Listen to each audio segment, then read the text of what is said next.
নিজের কাছের মানুষগুলোকে ছেড়ে যেতে কলিজাটা মনে হয় ছিঁড়ে যাচ্ছে, তাও মিথ্যা হাসি দিয়ে চলে যাচ্ছি দূর দেশে। হ্যালো এভরিওয়ান, আসসালামু আলাইকুম।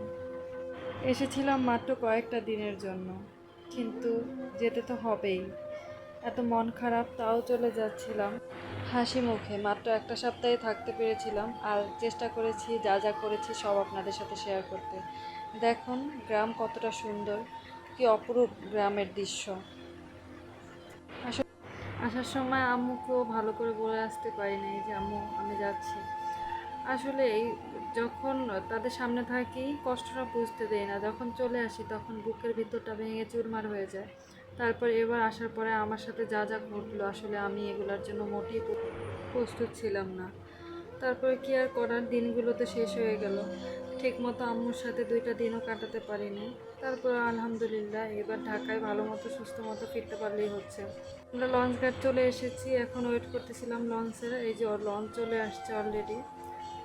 আম্মু আবার আমাকে লঞ্চে দিয়ে চলে যাবে অপসরের কাছে, কারণ অপসরেরও ইন্টার পরীক্ষা শুরু হয়ে যাবে। তাই আম্মু আর আমাকে লঞ্চ ঘাট পর্যন্ত বিদায় দিতে আসতে পারেনি। তো যাই হোক, তারপরে কি করার, লঞ্চে অনেক মানুষের ভিড় ছিল।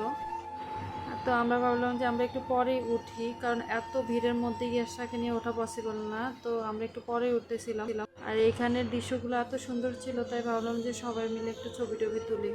ছবি আর তুলবো কই, কপালটা ফুলে একদম অবস্থা খারাপ হয়ে গেছে। আসলে কিছুক্ষণ পর পরে বুকের ভিতরটা মোচড় দিতেছিল আম্মুর জন্য, আমার আপুর জন্য। এবার আসার সময় আমার আপুর দিকে যতবার তাকাইছি ততবারই আমার খুব খারাপ লাগতেছিল যে আবার কবে দেখবো, কবে দেখা হবে।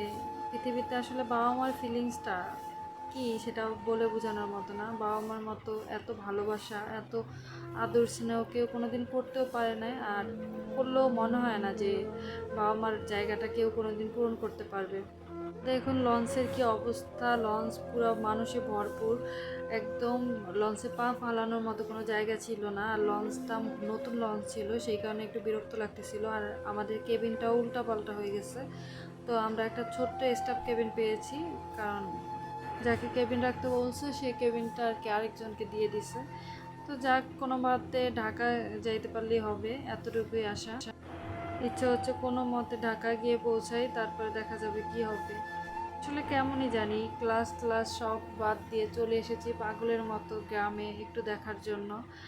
আর এখন আবার চলেও যাচ্ছি। মানুষ তো এরকমই না, যা যা বল, আজকে এখানে তো কালকে এখানে, এইভাবেই ঘোরাঘুরি মানুষের চলতেছে।